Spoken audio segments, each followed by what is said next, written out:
আজকে আমি যে রেসিপিটা রান্না করছি এই রেসিপিটা আমার বাসার সবাই অনেক পছন্দ করে, তাই মাঝে মধ্যেই রান্না করা হয়। প্রথমে একটা কড়াই চুলার উপরে উঠিয়ে দিয়েছি। এরপর কড়াইয়ের মধ্যে পেঁয়াজ কুচি, মরিচের ফালি, 6-7টা রসুনের কোয়া, পরিমাণ মতো হলুদ, পরিমাণ মতো লবণ আর পরিমাণ মতো তেল দিয়ে খুব ভালোভাবে মেখে নিব।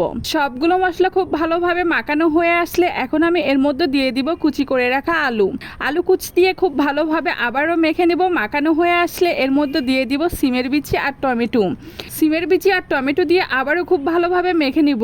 এরপর এর মধ্যে দিয়ে দিব পাবদা মাছগুলো দিয়ে হালকা নাড়াচাড়া করে নিব। এরপর এর মধ্যে দিয়ে দিব পরিমাণ মতো পানি দিয়ে ঢাকনা দিয়ে ঢেকে দিব বেশ কিছুক্ষণ রান্না হওয়ার জন্য।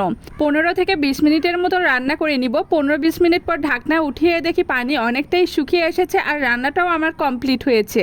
দেখতে যে এরকম সুন্দর লাগছে, খেতেও কিন্তু ভীষণ টেস্টি। গরম ভাতের সাথে রেসিপিটা জাস্ট অসাধারণ। আপনারা যারা এর আগে এই রেসিপি কখনোই খাননি তারা অবশ্যই ট্রাই করে দেখবেন, আপনাদের কাছে অনেক ভালো লাগবে। Thank you so much.